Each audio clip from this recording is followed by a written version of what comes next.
नमस्कार। आज एक नए विषय को लेके आपके सामने हाजिर हुए हैं।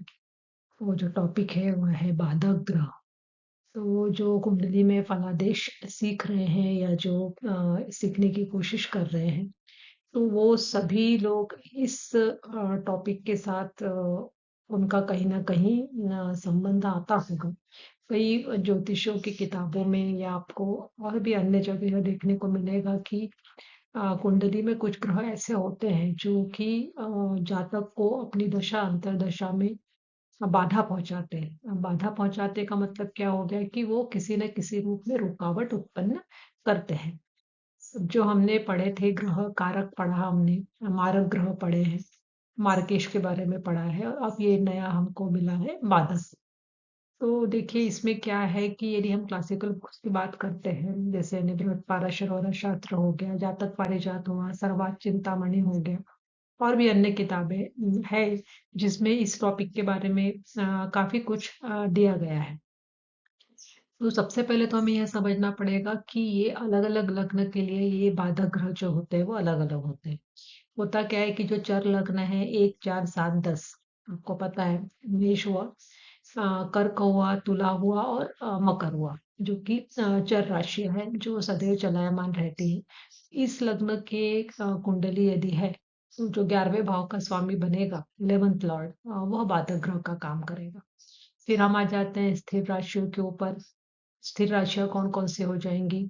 2 5 8 और 11। वृषभ हो गई, सिंह हो गई, वृश्चिक हो गई और कुंभ हो गई। इसके लिए क्या होगा? जो 9th लॉर्ड बनेगा, 9वें भाव का स्वामी, वह बाधक ग्रह का काम करेगा। अब बची द्विस्वभावी राशि, वो हो गई 3 6 9 12, जिसमें बुध की 2 राशियां हैं और गुरु की 2 राशियां हैं, धनु मीन, और इधर हो गया कन्या और मिथुन। तो इसमें 7th हाउस का लॉर्ड, 7वें भाव का जो स्वामी है, वह बाधक ग्रह का काम करेगा। बाधक ग्रह के बारे में जब हम देख रहे हैं तो जो 11th हाउस, 9th हाउस और 7th हाउस, इनके जो लॉर्ड है जिन्हें बाधक ग्रह बताया गया है, तो ये जो तीनों स्थान है ये कुंडली के शुभ स्थानों में आते हैं। 11th हाउस की बात करें तो ये हमारे गेन का हाउस है, इससे हम गेन देखते हैं और यह भी कहा गया है कि कोई भी खेचर या कोई भी ग्रह यहाँ पे जो लाभ भाव में बैठा है, बली होकर बैठा हुआ है, तो वह अच्छे फल देगा ही देगा। और लाभ भाव का जो मालिक होता है, यदि उसका संबंध 10th हाउस से बन जाए, 9th हाउस से बन जाए या लग्न से बन जाए, 2nd हाउस से बन जाए, इवन 5th हाउस से भी बन जाए, तो भी हमें सब प्रकार के लाभ मिलते ही हैं। यहाँ तक ये भी कहा गया है कि 2nd हाउस और 11th हाउस यदि आपस में कंजंक्शन में है या दृष्टि का संबंध बना रहे हैं तो व्यक्ति को धन की कभी भी कमी नहीं होती है। उसी तरीके से 9th हाउस की बात की जाए तो 9th हाउस हमारा भाग्य का भाव है। तो यदि ये भाग्य भाव का स्वामी जो रहेगा वो लग्नेश का हमेशा मित्र होना चाहिए। योग कारक ग्रह भी रहते हैं कुछ लग्नों में। तो ये यदि भाग्येश यदि कहीं बैठा है, लग्न के साथ बैठा है, 10th हाउस के साथ बैठा है, 11th हाउस के लॉर्ड के साथ संबंध बना रहा है, या नवम से नवम कह ले, पंचम स्थान में बैठा हुआ है, तो यह व्यक्ति को हमेशा ही फायदा पहुंचाएगा, भाग्य का साथ व्यक्ति को मिलता रहेगा। तो यह कैसे बाधक ग्रह हो सकता है? फिर 7 की बात की जाए तो ये तो केंद्र स्थान है और यहाँ से भी हम जो देख रहे हैं वो विवाह संस्था को देख रहे हैं, पार्टनरशिप को देख रहे हैं। तो इससे भी हम बाधक ग्रह की कल्पना किस तरीके से करें, यह थोड़ा जो प्रश्न है वो थोड़ा डिस्कस करने का एक विषय बन जाता है। और इसके अलावा हम देखते हैं कि कुछ लग्न ऐसे हैं जिसमें जो लॉर्डशिप दी है जिन हाउसेस को, तो वो योग कारक प्लेनेट बन रहे हैं। जैसे यदि हम वृषभ की बात की जाए तो वृषभ में आप देखेंगे शनि योग कारक बन रहा है, सिंह राशि में मंगल योग कारक बन रहा है, कुंभ राशि में शुक्र योग कारक बन रहा है। तो ये योग कारक जो प्लेनेट है, जो कि हमेशा से हम सुनते आए हैं कि ये तो शुभ ग्रह है, तो ये किस तरीके से हमारे जीवन में बाधा पहुंचाएंगे? मतलब इनकी दशा अंतर्दशा जब आएगी तो व्यक्ति को तो फायदा होना चाहिए, नुकसान कैसे होगा? यह भी प्रश्न हमारे मन में आ सकता है। अब जो बाकी लग्न की बात की जाए तो कुछ लग्नों में जरूर हम इसको कुछ हद तक मान सकते हैं कि भाई जो एकादश भाव का स्वामी या सप्तम भाव का स्वामी बन रहा है या 9th हाउस का स्वामी बन रहा है, वो लग्न का मित्र नहीं है। वैसे तो देखा जाए तो चर राशियों में ही ये बात होती है और उसके बाद भी स्वभाव राशियों में होती है। स्थिर राशियों में तो यदि वृश्चिक लग्न की भी बात की जाए तो जो चंद्रमा बनता है 9th का लॉर्ड वो भी मंगल का मित्र ही होता है। लेकिन बाकी जो राशियां हैं चर और द्विस्वभाव, उसमें जो ग्रह बातकेश का काम कर रहे हैं वो लग्नेश के मित्र नहीं है या उनके साथ उसका मित्रवत व्यवहार नहीं दिखाई देता। इस वजह से यह बात गले से उतर सकती है कि ये बातकेश का काम कर सकते हैं। फिर भी सिर्फ इनको देखकर हम यह डिसाइड नहीं कर सकते कि ये जो ग्रह जो बातकेश बने हैं वह कुंडली में हमेशा ही अपनी दशा अंतरदशा में अशुभ परिणाम देंगे। तो फिर ऐसा क्या है जिसकी वजह से यह टॉपिक जो है वह है, शास्त्रों में भी दिया हुआ है और इसका उपयोग भी होता है। तो आइए समझते हैं। ठीक है। अब कुछ इसमें भ्रांतियाँ भी फैली हुई है, मतलब कई लोगों का एक इस मामले में कुछ मिसअंडरस्टैंडिंग है कि ये जो भाव मैंने बताए 11th हुआ, 7th हुआ, 9th हुआ, यहाँ बैठा हुआ जो ग्रह है वह भी बाधक का काम करेगा। लेकिन ऐसा नहीं होता है। सिर्फ इस हाउसेस के जो लॉर्ड है वह दशा अंतरदशा में बाधक ग्रह का काम करते हैं और वह भी तब काम करते हैं जब कुछ कंडीशंस इनके साथ फुलफिल होती है। तो आइए जानते हैं कि वो कंडीशंस क्या होती हैं। तो देखिए, हमने जो कुंडली में वर्ग कुंडलियाँ हम देखते हैं, जैसे हमारा D1 हुआ, D2 और D9 है, D3 है, ऐसी बहुत सारी वर्ग कुंडलियाँ हैं। तो इसमें यदि हम देखेंगे तो ये जो बाधक ग्रह है, यदि वो 22वें दृष्टिकोण का स्वामी है या 64वें नवांश का स्वामी है, तो ही वह बाधा पहुंचाएगा या रुकावट उत्पन्न करेगा। अब आप ये सोच रहे होंगे कि ये क्या नई चीज आ गई, 22वां दृष्टिकोण, 64th नवांश। तो इसके ऊपर मैं एक अलग से वीडियो बनाऊंगी। अभी आपको शॉर्ट में ये समझा सकती हूँ कि जो दृष्टिकोण कुंडली मीन्स D3 चार्ट, उस D3 चार्ट में जो 8th लॉर्ड बनता है वो हो जाएगा आपका 22वें दृष्टिकोण का स्वामी। और यदि हम D9 चार्ट देखते हैं, नवांश चार्ट, तो उसमें आप चंद्रमा की पोजीशन देख लिए। चंद्रमा से आप 4 राशि आगे चले जाइए, वहां जो राशि पड़ी है, साइन है, उसका जो लॉर्ड हो जाएगा वो हो जाएगा 64th नवांश का स्वामी। ठीक है। तो अभी हमने क्या देखना है, सबसे पहले तो आप लग्न देख लिया। लग्न के हिसाब से आपने देख लिया कि कौन से हाउस का जो लॉर्ड है वो बाधक ग्रह का काम करेगा। फिर आपने D3 चार्ट खोला, वहां पे देखा कि क्या वो बाधक ग्रह वहां पे खरेश है। खरेश इसी को बोला जाता है 22वें दृष्टिकोण का स्वामी और 64th नवांश का स्वामी। फिर आपने D9 में इसको चेक किया, क्या वह खरेश है।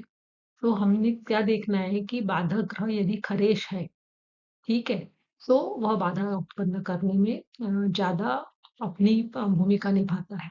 ठीक। इसके अलावा हमें एक चीज और देखनी पड़ती है, वो कहलाती है मांदी या गुलिक। अब यह भी एक नया टॉपिक आपको लग रहा होगा। तो अभी आप कई सॉफ्टवेयर है जिसमें आपको गुलिक और मांदी निकाल के दी जाती है, वहां से भी आप देख सकते हैं। तो गुलिक और मांदी जिस हाउस में है नटल चार्ट के अंदर, उस हाउस का जो लॉर्ड होगा वह भी बाधा उत्पन्न करने वाला ग्रह रहता है। ठीक है, भले ही वो बाधा ग्रह हो या ना हो। ठीक है, इस चीज को भी हमें समझना पड़ेगा। तो अभी हमने कुछ चीजें क्लियर करी। अब हमें देखना होगा कि ये बाधा ग्रह किस तरीके से बाधा पहुंचाते हैं। तो इसके लिए हम एक उदाहरण कुंडली के ऊपर फोकस करते हैं। अब यहाँ पे हम 22वें देशकांड का स्वामी कौन बनता है, इसको D3 चार्ट से चेक करते हैं। इसी को देशकांड कुंडली भी कहा जाता है। तो यहाँ पे आप देखेंगे मीन लग्न की कुंडली बन रही है, बाकी प्लैनेटरी पोजीशंस आप देख पा रहे हैं। लेकिन हम 8th हाउस पे जाएंगे। 8th हाउस पे केतु बैठा हुआ है और 8th हाउस का लॉर्ड बनता है शुक्र। ठीक है। अभी हमने देखा था नेटल चार्ट में शुक्र ही बाधक ग्रह बन रहा था और शुक्र ही यहाँ पे 22वें देशकांड का स्वामी बन रहा है। अब देखते हैं 64th नवांश का स्वामी कौन बनता है। इसके बाद हम देखें यहाँ पे D9 चार्ट को, नवांश कुंडली है। चंद्रमा की पोजीशन आप चेक कीजिए, तो चंद्रमा यहाँ पे बैठा हुआ है कुंभ राशि में, 12th हाउस में बैठा हुआ है। यहाँ से यदि हम 4 घर आगे जाते हैं तो 1 2 3 4 यहाँ पे हम पहुंचे। यहाँ पे आने के बाद कौन सी राशि मिल रही है हमको, वृषभ राशि मिल रही है। इसका स्वामी कौन बना, अगेन शुक्र। तो शुक्र हो गया इनका 64th नवांश का स्वामी। तो हुआ क्या है अभी कि जो बाधक ग्रह हमको मिला था नटल चार्ट से D1 से, वही जो बाधक ग्रह जो है खरेश भी है। इसलिए क्या हुआ कि जब इनकी जुपिटर में वीनस की दशा आई तो उस समय इन्होंने अपने पिताजी को खोया। अब हम चेक करते हैं कि ऐसा क्यों हुआ। देख रहे हैं इनका, तो इनके जुपिटर की महादशा चालू हुई 1954 से 1970 के बीच में। उसमें वीनस का अंतर आया 62 से लेकर 65 के बीच में। ठीक है, यदि और प्रत्यंतर पे जाते हैं हम, तो ये देखेंगे हम यहाँ पे 30th जनवरी से लेकर 1964 से लेकर ये हुआ है 8 जून 1964 तक इनकी जुपिटर का ही प्रत्यंतर चला था। और ये जो पीरियड था, क्योंकि देखिए इसमें जुपिटर जो है वो बैठा हुआ है ninth eighth sorry sixth house का, और नाइन्थ हाउस का लॉर्ड बन के। ठीक है, तो नाइन्थ हाउस का लॉर्ड बनने की वजह से नाइन्थ हाउस शो करता है पिता को। ठीक, और सिक्स्थ हाउस जो शो करता है वो हमारे जीवन में आने वाले ऑब्स्टेकल्स को शो करता है। इसके बाद बना वीनस। वीनस यहाँ पे क्या मैंने अभी समझाया आप लोगों को कि वो बाधक ग्रह भी बन रहा है और खरेश भी बन रहा है। इसका मतलब क्या हो गया कि यह निश्चित रूप से हमारे जीवन में कुछ ना कुछ परेशानी तो खड़ी करेगा ही। और यदि हम नेटल चार्ट में भी इसकी पोजीशन देखते हैं, तो वो वीनस खुद सिक्स्थ हाउस में बैठा हुआ है। ठीक है, तो जब जुपिटर में वीनस में जुपिटर का आया प्रत्यंतर, तो उस समय इनका जो फादर मीन्स जवाहरलाल नेहरू जी, इन मई 27 1964 वो इनकी डेथ हुई थी।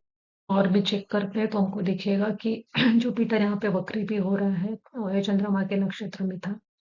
और जुपिटर जो है सिक्स्थ हाउस का और नाइन्थ हाउस का लॉर्ड बन के बैठा था। और ये अपने स्थान से यदि हम चेक करेंगे सिक्स्थ हाउस से, तो ये 1 2 3 4 5 6 अपने से छठा बैठा है, और यहाँ से देखते हैं तो ये अपने से तीसरा बैठा है। ठीक है, तो ये भी इसकी स्थिति बहुत अच्छी नहीं थी। उसके बाद यदि हम देखेंगे तो जुपिटर की जो दृष्टि पड़ रही थी वो सूर्य के ऊपर पड़ रही थी, और सूर्य जो है वो पिता का कारक होता है।